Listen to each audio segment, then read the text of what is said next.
আমন্ত্রণ দেশ জনপদ লাইভে আপনাদের সঙ্গে আছি আমি তোয়াফুস।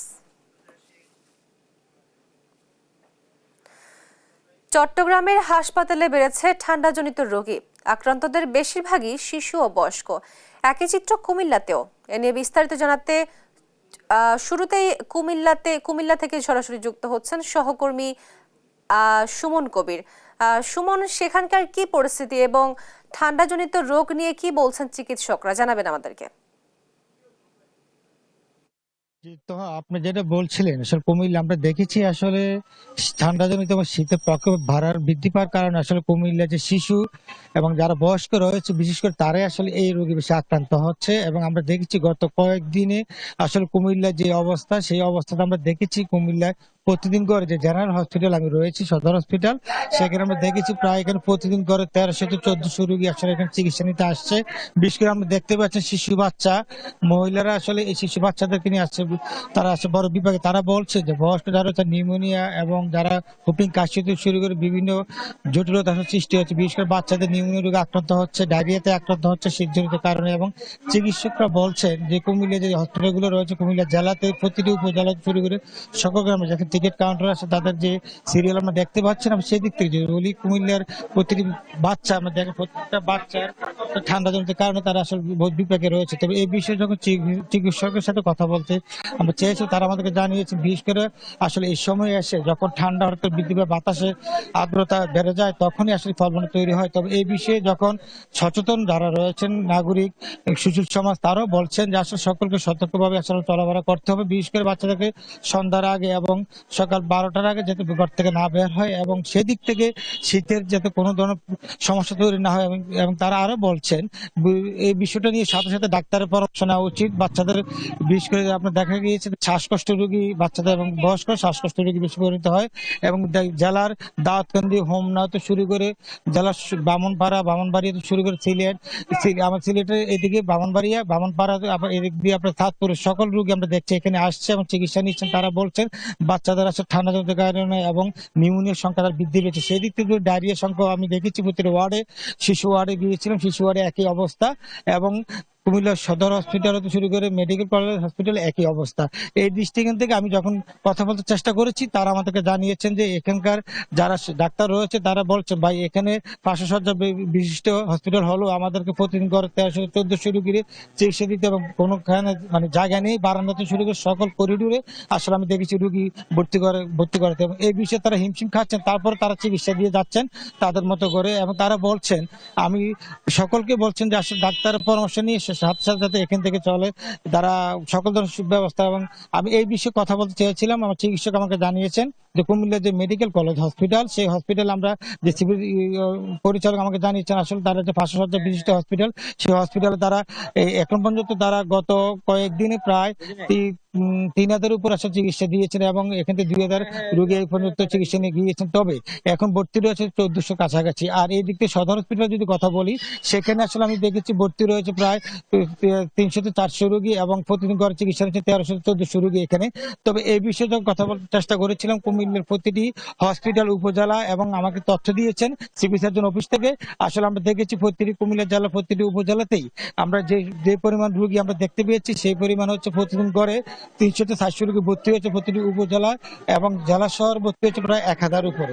তো এই বিষয়ে যখন আমরা চিকিৎসা যারা রয়েছে তারা বলছেন আসলে এই পর্যায়ে আসলে আগামী 1 মাস আসলে ধরনের তৈরি সৃষ্টি হবে, 1 মাস এইরকম রোগী বৃদ্ধি পেতে থাকবে। এবং এই বিষয়ে যখন আমরা দেখতে পাচ্ছেন যে টিকিট কাউন্টার আউটডোরে যে টিকিট কাউন্টার এখানে আসলে মানে 3 লাইন অবস্থা এবং যে গাঞ্জাম আমরা দেখতে পাচ্ছেন আসলে এখানে আরো টিকিট কাউন্টার বাড়ানোর কথা তারা বলছেন যারা এখানে আসছেন চিকিৎসা নিতে। এবং এই বিষয়ে যখন কথা বলছি তারা আমাদেরকে জানিয়েছেন আসলে এই ধরনের কোনো সুযোগ সুবিধা না থাকার কারণে আসলে এটা হচ্ছে। তো টিকিট কাউন্টার বৃদ্ধি করার জন্য তারা আসলে দাবি করছে, যদিও টিকিট কাউন্টার বৃদ্ধি করার কোনো সুযোগ নেই, কারণ হচ্ছে লোকবল সংকট রয়েছে, অনলাইনে যেহেতু টিকিট দিতে হয় এখন।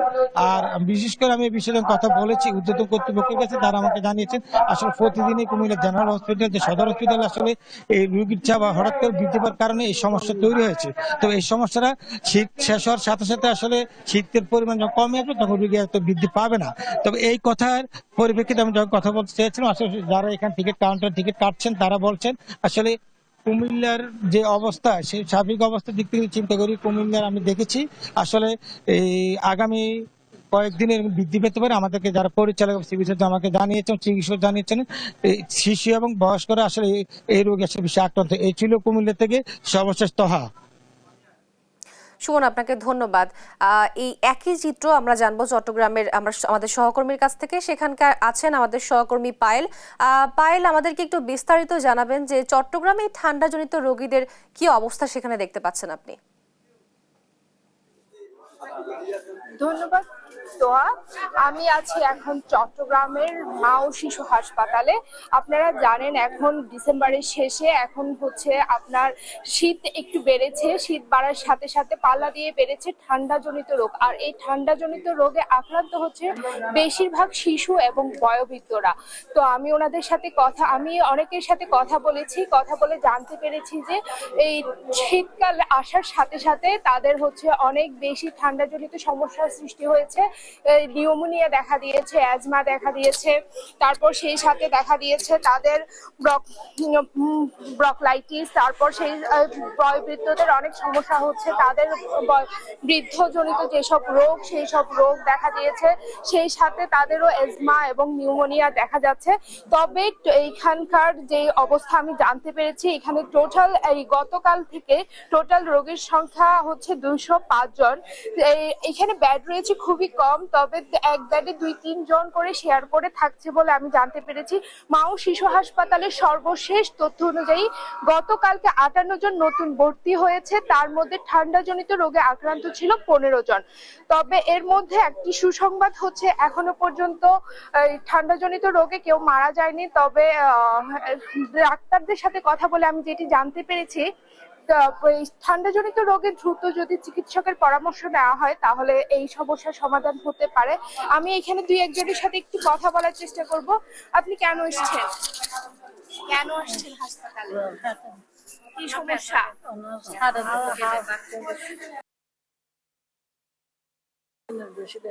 দেখা করে? তো আপনার সাথে স্বজন আসছে? আচ্ছা, আমি একজন রোগীর সাথে কথা বলছিলাম। উনি জানাচ্ছিল যে ওনার হচ্ছে এই শীত আসার পর থেকে বুকের ব্যথাটা একটু বেড়েছে।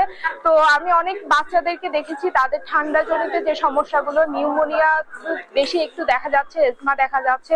তো এই ছিল চট্টগ্রাম আগ্রাবাদ থেকে মা ও শিশু হাসপাতাল থেকে আমার সর্বশেষ আপডেট।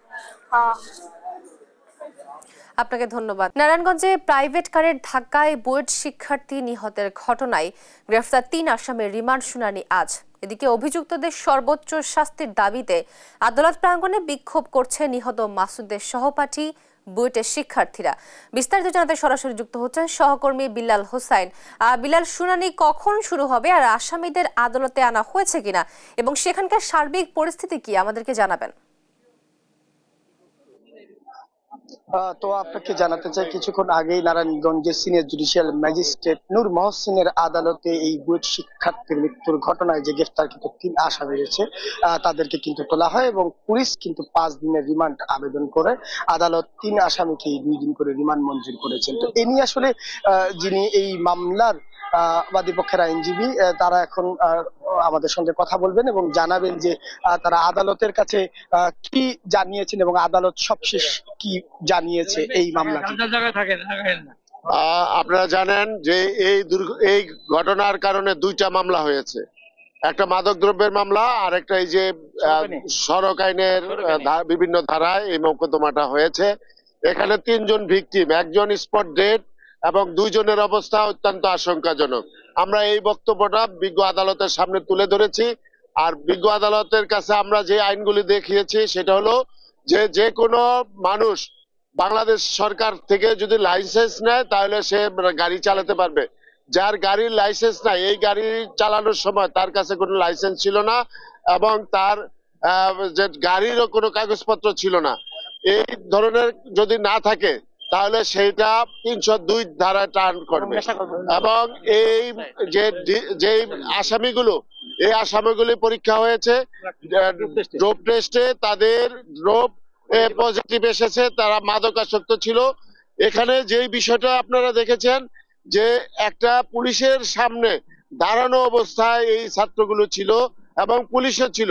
সেখানে দূরের থেকে মাতালরা এসে তাদের উপরে যেভাবে গাড়িগুলো উঠিয়ে দিয়েছে এবং সাথে সাথে একজন আপনার নিহত হয়েছে ছাত্র, স্পট ডেড, এবং বাকি দুইজনের অবস্থা, একজনের হাত বিচ্ছিন্ন হয়ে গেছে এবং আরেকজনের অবস্থা মুমূর্ষু। এই তাদের দুইজনের অবস্থা কি হয় সেটাও আমরা বলতে পারি না। বিজ্ঞ আদালত এই সব বিষয়গুলি বিবেচনা করে আপনার 5 দিনের আয়ুর প্রার্থিত 5 দিনের বেলায় তাকে 2 দিনের রিমান্ড মঞ্জুর করেছে। আশা করি এই মামলাটি 302 ধারায় টার্ন হবে এবং হত্যা হিসাবে বিবেচিত হবে। এটাই আমাদের দাবি ছিল এবং এটা আমরা ইনশাল্লাহ আইনি লড়াই করে এটা আমরা 302 ধারা টার্ন করাবো ইনশাল্লাহ, এটাই আমাদের প্রত্যাশা। তো শুনছিলেন যিনি মামলার বাদী পক্ষের আইনজীবী, তিনি জানাচ্ছিলেন যে আজকে আদালতে সবশেষ কি নির্দেশনা দিয়েছে। একই সঙ্গে আমরা আজকে সকাল থেকেই নারায়ণগঞ্জের আদালত প্রাঙ্গণে এসে দেখেছি যে বুয়েটের শিক্ষার্থীরা তারা কিন্তু সকাল থেকেই আদালতে বিক্ষোভ করছিলেন এবং বিক্ষোভ করে বারবারই তারা যারা দোষী রয়েছেন তাদের শাস্তির দাবি জানিয়েছেন এবং এই যে আদালতে আসলে এই ঘটনাটি বিচার শুরু হয়েছে সেই আদালতের বাইরেই কিন্তু শিক্ষার্থীরা কথা বলেছেন। আমরা তার একজন সহপাঠীর কাছ থেকে জানবো যে আপনারা আসলে এই যে সড়ক দুর্ঘটনা আপনাদের সহপাঠী মারা গেল, এর কি শাস্তিটা আসলে দাবি করেন? আমরা এর যথাযথ শাস্তিটাই চাই, যেটা আমরা যাতে ওর জন্য জাস্টিসটা আমরা আর্ন করতে পারি। অবশ্যই আমরা আরেকজন সহপাঠীর কাছ থেকে জানবো, আজকে আপনারা দাঁড়িয়েছেন এই যে আপনার সহপাঠীর জন্য, আপনারা রাষ্ট্র এবং এই আদালতের কাছে আপনাদের দাবিটা? ন্যায় বিচারটাই আমাদের দাবি এবং আমরা চাই যাতে সেটা আমরা পাই আমাদের ভাইয়ের জন্য, আমরা যাতে সেটা আদালত। আর কোন শিক্ষার্থী আসলে সড়ক দুর্ঘটনায় মারা যাবে না, এমন দাবি কিন্তু আজকে সকাল থেকে নারায়ণগঞ্জের আদালত প্রাঙ্গণে বাংলাদেশ প্রকৌশল বিশ্ববিদ্যালয় বুয়েটের শিক্ষার্থীরা বারবারই বলে আসছিলেন। একই সঙ্গে তো আপনাকে জানাতে চাই যে রূপগঞ্জের পূর্বাচল এলাকাতে এই গত 1 মাসে কিন্তু সড়ক দুর্ঘটনায় অন্তত 8 থেকে 9 জন মানুষ মারা গেছেন, যাদের মধ্যে শিক্ষার্থীর সংখ্যাটাই কিন্তু বেশি। অর্থাৎ এই পূর্বাচল এলাকায় বেপরোয়া যানবাহনগুলো চলাচলের কারণেই কিন্তু এই দুর্ঘটনার কবলে পড়ছেন এবং এই বুয়েট শিক্ষার্থী মৃত্যুর ঘটনায় যে 3 জন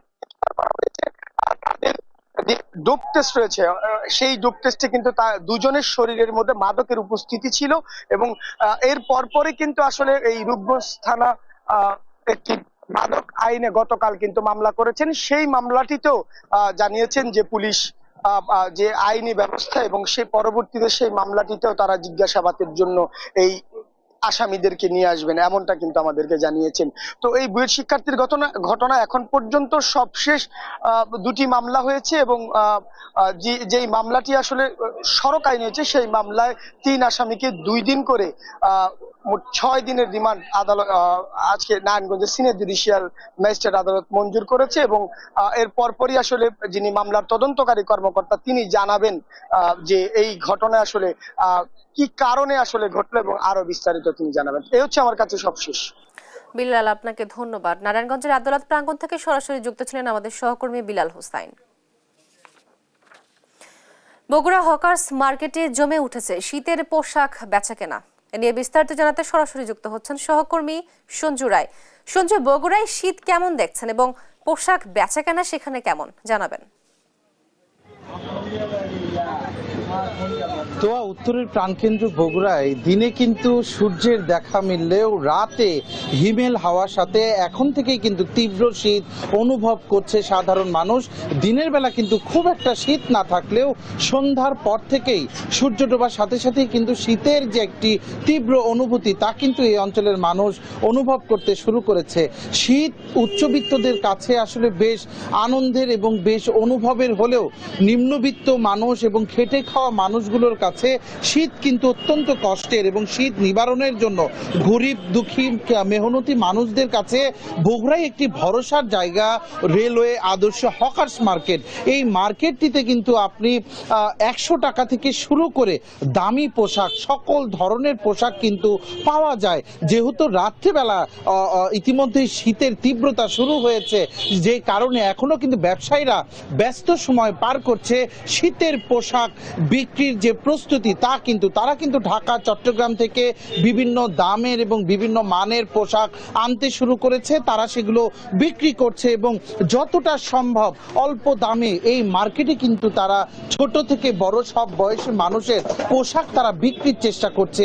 এই মার্কেটের যে সবচেয়ে যেটি বিশেষত্ব তা হলো বিদেশি যে বড় বড় কাপড়ের বেল্ট আসে তা কিন্তু এই মার্কেটের ব্যবসায়ীরা চট্টগ্রাম থেকে নিয়ে আসে এবং সেই বেল্টগুলো ভেঙে তারা কিন্তু গড়ে অনেক অল্প দামে সাধারণ মানুষকে কিন্তু অনেক ভালো ভালো মানের পোশাক দেওয়ার চেষ্টা করে এবং যুগের পরিবর্তনে এই মার্কেটটি এখন নিম্নবিত্ত মধ্যবিত্তদের থেকে ছাড়িয়ে এখন কিন্তু অনেক উচ্চবিত্ত মানুষও এই মার্কেটে এসে বেছে দেখে শুনে তারা তাদের পোশাক ক্রয় করে। আমরা একটু সরাসরি কথা বলবো এই মার্কেটের 2-3 জন ব্যবসায়ীর সাথে যে কেন এই মার্কেটের এত জনপ্রিয়তা আর শীতের পোশাক বেচা বিক্রির জন্য তারা কি ধরনের প্রস্তুতি নিয়েছে।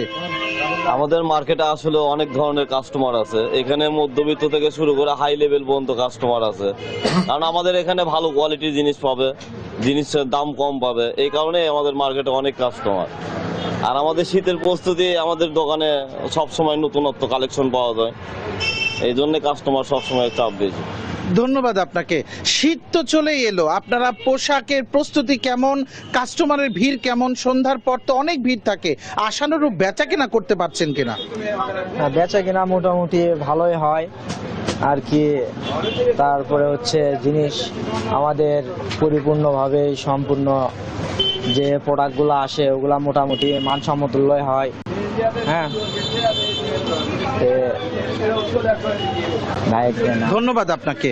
তো আপনি শুনছিলেন ব্যবসায়ীরা যেটি বলছিল যে আসলে অল্প দামে ভালো মানের পোশাক তারা দেওয়ার কিন্তু চেষ্টা করে। এই মার্কেটের যেটি বিশেষত্ব, এত ভালো ভালো জ্যাকেট দেখা যায় যে গড়ে 200 থেকে 500 টাকা দিয়েও জ্যাকেট মেলে এই হকার্স মার্কেটে। শুধু তাই নয়, মেয়েদের বিভিন্ন সোয়েটার থেকে শুরু করে ছোটদের বিভিন্ন শীতের পোশাকও পাওয়া যায় খুব স্বল্প মূল্যে। শুধু পুরনো পোশাকই নয়, নতুন পোশাকেরও কিন্তু বেশ সমারোহ থাকে এই হকার্স মার্কেটে।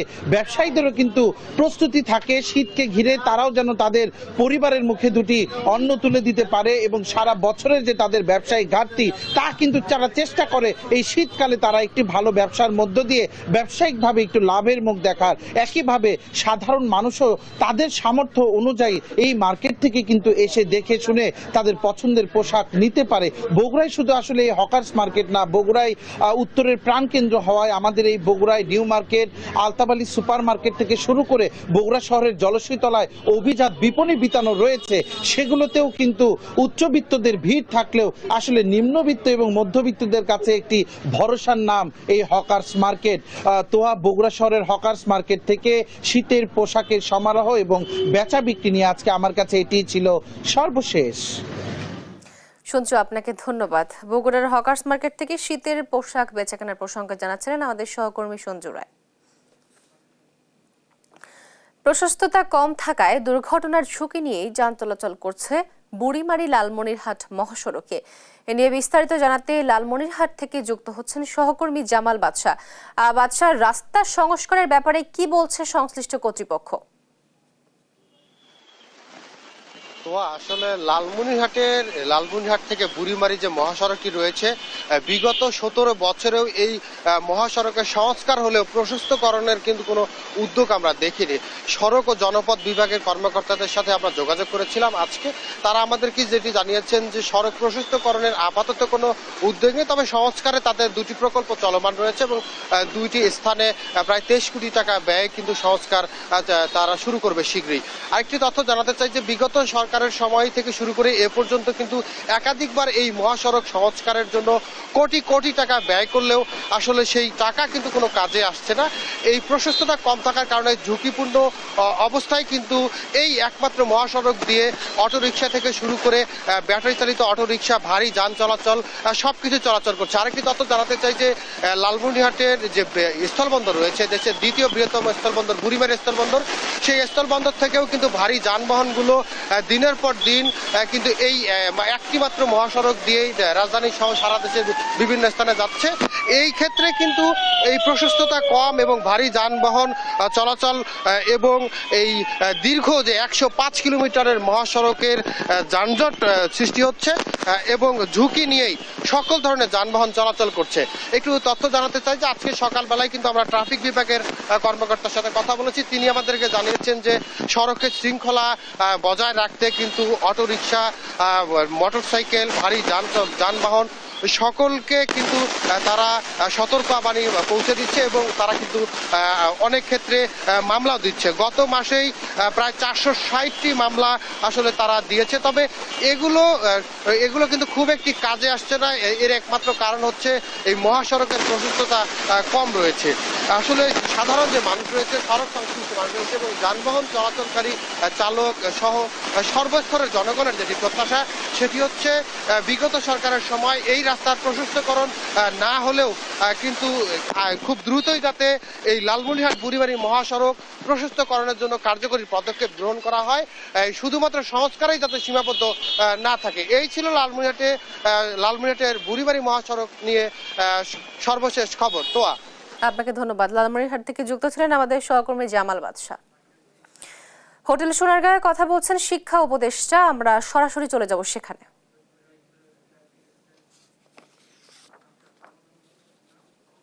প্রশাসনিক দক্ষতার প্রয়োজন আছে এবং অনেকেই বলতে পারেন বিদেশি নামকরা বিশ্ববিদ্যালয়গুলোতে আসলে যারা প্রেসিডেন্ট, মানে আমাদের ভাইস চ্যান্সেলরের মতো, তারা তো প্রশাসকই হন, সেটা ঠিক। কারণ সেসব বিশ্ববিদ্যালয়ের একাডেমিক নেতৃত্বে থাকেন বিভাগীয় প্রধান এবং ডিনরা। কিন্তু আমাদের পাবলিক বিশ্ববিদ্যালয়গুলোর যারা ভিসি, এই যে নিয়াজ সাহেব বসে আছেন, ইনারা কিন্তু প্রশাসনিক নেতৃত্ব যেমন দেন, তাদের কিন্তু একাডেমিক নেতৃত্ব দিতে হয়। কাজেই আমি বলবো যে এই নবনিযুক্ত যেই বিশ্ববিদ্যালয়, পাবলিক বিশ্ববিদ্যালয়ের কর্তৃপক্ষ, তারা এই অল্প সময়ের মধ্যে অধিকাংশ শিক্ষাঙ্গনেই এত অস্থির পরিবেশকে শান্ত করে শিক্ষার কার্যক্রম যে আবার চালু করতে পেরেছেন এবং এই অসাধ্য কাজটি সম্পন্ন করেছেন অনেকটা সফলভাবেই, প্রায় সব ক্ষেত্রেই। এজন্য তো আমি তাদেরকে ধন্যবাদ দিই, আমি তাদের কাছে কৃতজ্ঞ। এই প্রথম, সম্ভবত এই প্রথম বিশ্ববিদ্যালয়ের কর্তৃপক্ষের পূর্ণ নিয়ন্ত্রণে আবাসিক হলগুলোতে শিক্ষার্থীরা নিয়ম মাফিক তাদেরকে তুলে দেওয়া হলো। এটা আমরা লক্ষ্য করিনি। এটাও আমাদের একটু ভেবে দেখা দরকার যে এই প্রথম কিছু ব্যতিক্রম ছাড়া পাবলিক বিশ্ববিদ্যালয়গুলোতে, এমনকি আপনারা খুঁজে দেখবেন নবনিযুক্ত ভিসিদের প্রোফাইল দেখলে, নোয়াখালীর মতো নোয়াখালী বা পাবনার মতো প্রত্যন্ত অঞ্চলের বিজ্ঞান ও প্রযুক্তি বিশ্ববিদ্যালয়গুলোতে, এই সবগুলো বিশ্ববিদ্যালয়ের অনেকগুলোতেই কেমব্রিজ, অক্সফোর্ড, MIT থেকে এরকম পৃথিবীর শীর্ষস্থানীয় বিশ্ববিদ্যালয় থেকে PhD ধারী বা এসব বিশ্ববিদ্যালয়ে পোস্ট ডক করেছেন এবং এমনকি MITর মতো বিশ্ববিদ্যালয়ে অধ্যাপনা করেছেন এমন একাধিক শিক্ষক গবেষককে এইসব বিশ্ববিদ্যালয়ে নতুন পদায়িত ভিসিদের মধ্যে দেখতে পাবেন। এই হয়তো এরপর এনারা বেশি দিন থাকবে না, কারণ বিশ্ববিদ্যালয়ের অনেকগুলো বিশ্ববিদ্যালয়ের নিয়ম আছে কিভাবে ভিসি হতে হয়, নির্বাচিত হতে হয়। সেখানে এনারা নির্বাচনে যাবেন বলে আমার মনে হয় না। কিন্তু যাদেরকে ওই পাবনা আর নোয়াখালীতে পাঠিয়েছি, অনেকে মনে করেছেন লবিং করে উপাচার্য হয়েছে। কেমব্রিজ বিশ্ববিদ্যালয় থেকে ইঞ্জিনিয়ারিং এর PhD করে কেউ লবিং করে ওইসব জায়গায় যাবেন? তারা তো বিদেশেই থাকতে পারতেন। কতদূর তাদেরকে উদ্বুদ্ধ করতে হয়েছে যে তোমরা বাবারা ওখানে গিয়ে ওই ছোট বিশ্ববিদ্যালয়কে একটা সেন্টার অফ এক্সিলেন্স করার চেষ্টা করো না কেন, এবং তারা সেই চ্যালেঞ্জটা গ্রহণ করেছেন।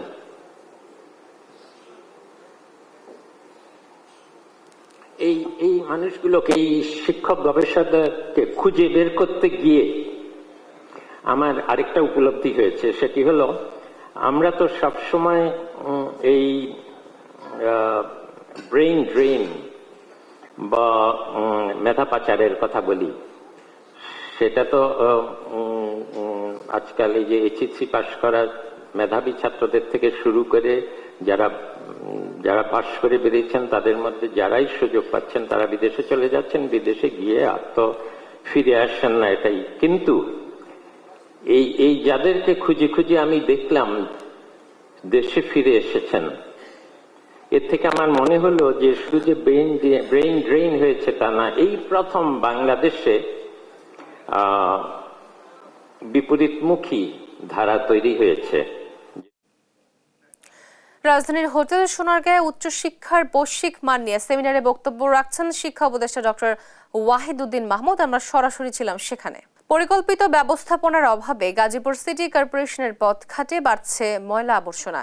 এ নিয়ে বিস্তারিত জানাতে যুক্ত হচ্ছেন সহকর্মী এম নজরুল ইসলাম। নজরুল, বজ্র অপসারণে অব্যবস্থাপনার কারণ কি এবং সেখানে ভোগান্তি নিয়ে কি বলছে নগরবাসী? তো আপনি যেমনটা বলছিলেন, আপনি জানেন যে গাজীপুর যে বৃহত্তর সিটি কর্পোরেশন, সেই সিটি কর্পোরেশনের নিজস্ব কোনো ডাম্পিংয়ের ব্যবস্থা না থাকায় কিন্তু আপনার সিটি কর্পোরেশন সম্পূর্ণ সিটি কর্পোরেশনে কিন্তু ময়লার ভাগারে পরিণত হয়েছে, অর্থাৎ সড়ক এবং মহাসড়কে এবং লোকালয়ে কিন্তু এই সমস্ত ময়লাগুলো ফেলছে। এবং আপনারা জানেন যে এখানে কিন্তু প্রায় 5.5 লাখ বাড়িঘর রয়েছে, বসত বাড়ি রয়েছে। সেই সমস্ত বাড়িঘরের প্রায় 50 লাখ মানুষ কিন্তু এখানে বসবাস করে। সেই সমস্ত বসবাস করা যে মানুষের যে বর্জ্য এবং পাশাপাশি যে বিভিন্ন শিল্প কলকারখানা রয়েছে, সবগুলো কিন্তু এই সমস্ত ময়লাগুলো কিন্তু যে পরিচ্ছন্ন কর্মী রয়েছেন তারা কিন্তু বাসা বাড়ি থেকে এনে কিন্তু রাস্তার পাশেই ফেলেন।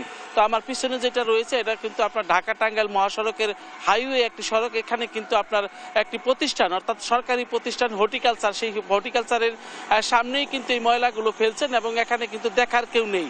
তো আপনি জানেন যে বাসা বাড়ি থেকে কিন্তু 80 থেকে 70 টাকা করে প্রতিটি রুম থেকে নেওয়া হয়, তাতে কিন্তু প্রায় 12.5 কোটি টাকার মতন এখানে প্রতি মাসে উঠে। সেই উঠলেও কিন্তু যে ময়লা কিন্তু নিয়মিত পরিষ্কার করা হচ্ছে না। তো পরিষ্কার পরিচ্ছন্ন কর্মীরা কিন্তু নিয়মিত সেই ময়লাগুলো তারা অপসারণ করছে না, এবং ফলে কিন্তু আপনার সড়ক এবং মহাসড়কের পাশেই কিন্তু লোকালয়ে ফেলছে। এখানে যারা ব্যবসা প্রতিষ্ঠান রয়েছে সে সমস্ত ব্যবসা প্রতিষ্ঠানের যে মালিক তারা কিন্তু অতিষ্ঠ এই সমস্ত যন্ত্রণায়। মশা মাছি এবং নানান ধরনের রোগ জীবাণু কিন্তু এখান থেকেই ছড়াচ্ছে। তো আপনারা জানেন যে গাজীপুর সিটি কর্পোরেশনের নিজস্ব কোনো ডাম্পিং ব্যবস্থা না থাকার ফলেই কিন্তু এই চিত্রটি ফুটে উঠেছে। এবং আমরা পেয়েছি মানুষ কিন্তু নাক ধরে, অর্থাৎ স্কুল কলেজের যে শিক্ষার্থী আছে তারা কিন্তু প্রতিদিন দুর্ভোগ এইটার একটি যন্ত্রণায় কিন্তু পাওয়াচ্ছে। আপনারা জানেন যে এই সমস্ত জায়গার মানুষের ঠান্ডা কাশি নানান রোগে কিন্তু আক্রান্ত হয়েই রয়েছে। অর্থাৎ এই সমস্ত এলাকায় যারা বসবাস করেন তারা অভিযোগ করেছেন যে আমরা প্রতি মাসে আমাদের 70 থেকে 80 টাকা করে রুম পর্যন্ত দেওয়া হলো, আমাদের যে ময়লা সেটা কিন্তু এখান থেকে অপসারণ করা হয় না এবং ঠিক মতো নেওয়া হচ্ছে না। আপনারা জানেন যে সিটি কর্পোরেশনের যে আঞ্চলিক সড়কগুলো রয়েছে, আঞ্চলিক সড়কগুলোতে কিন্তু এই সমস্ত ময়লার ভাগার গড়ে উঠেছে এবং অপসারণ হচ্ছে না। সেখানেও কিন্তু মানুষের রুমাল চেপেই কিন্তু মানুষকে চলাফেরা করতে হচ্ছে। আমি যদি দেখাতে চাই, এটা একটা হাইওয়ে রুট, এখানে কিন্তু আপনার একটা সরকারি প্রতিষ্ঠানের সামনেই প্রতিদিন ময়লা ফেলছেন এবং এই সড়কটা কিন্তু সংকুচিত হয়ে যায় ময়লার কারণে, গাড়ি চলতে পারে না এবং দুর্ঘটনার শিকার হচ্ছে প্রতিদিন। অর্থাৎ এই সমস্ত মানব বর্জ্য এবং বাসাবাড়ির যে বর্জ্যগুলো আছে সবগুলো কিন্তু এখানে ফেলে এবং আপনার সড়কের অর্ধেকটাই কিন্তু দখল করে রাখে। কিন্তু আজকে যদি একটু কম, কিন্তু প্রতিদিন এই চিত্র দেখা যায় যে সড়কের বেশিরভাগ অংশ জুড়েই কিন্তু ময়লা আবর্জনা ছড়িয়ে ছিটিয়ে থাকে। যখন গাড়ির চালকরা গাড়ি চালায় সেগুলোর উপর দিয়ে যখন গাড়ি যায় তখন কিন্তু গাড়ি স্লিপ খেয়ে গাড়ি দুর্ঘটনার শিকার হচ্ছেন। তো এই ব্যাপারে আমরা সিটি কর্পোরেশনের সাথে যোগাযোগ করেছিলাম যে সাবেক যে মেয়র ছিল অ্যাডভোকেট জাহাঙ্গীর আলম, উনি কিন্তু এই ময়লা নিয়ে কিন্তু রিসাইকেল করে একটি তার বিদ্যুতের যে পরিকল্পনা সেটা কিন্তু বেশ কিছু দূর এগিয়েছিল এটা নিয়ে। কিন্তু আমরা দেখেছি যে বারবার যে প্রতিনিধি দল তারা কিন্তু এসছেন এবং এই ময়লা নিয়ে রিসার্চ করে এবং রিসাইকেল করে বিদ্যুৎ উৎপাদনের জন্য, কিন্তু তারপর থেকে সেই প্রজেক্টটা থমকে গেছে। এখন পর্যন্ত আর সেই কোনো তৎপরতা দেখা যাচ্ছে না। তো এই ছিল আমার কাছে সর্বশেষ গাজীপুর থেকে। নজরুল, আপনাকে ধন্যবাদ। গাজীপুর সিটি কর্পোরেশনের ময়লার ভাগাড়ে পরিণত হয়েছে এবং এই বিষয়ে বিস্তারিত জানাচ্ছিলেন আমাদের সহকর্মী নজরুল ইসলাম। মৌলভীবাজার সদরে শিক্ষার্থী অভিভাবকদের উদ্যোগে আয়োজন করা হয়েছে পিঠা উৎসব। এ নিয়ে বিস্তারিত জানাতে যুক্ত হচ্ছেন সহকর্মী সালে এলাহি কুটি। পিঠা উৎসবে কেমন সাড়া দেখছেন মানুষের এবং আয়োজন নিয়ে কি বলছেন ক্রেতা বিক্রেতা, জানাবেন। হ্যাঁ, ধন্যবাদ।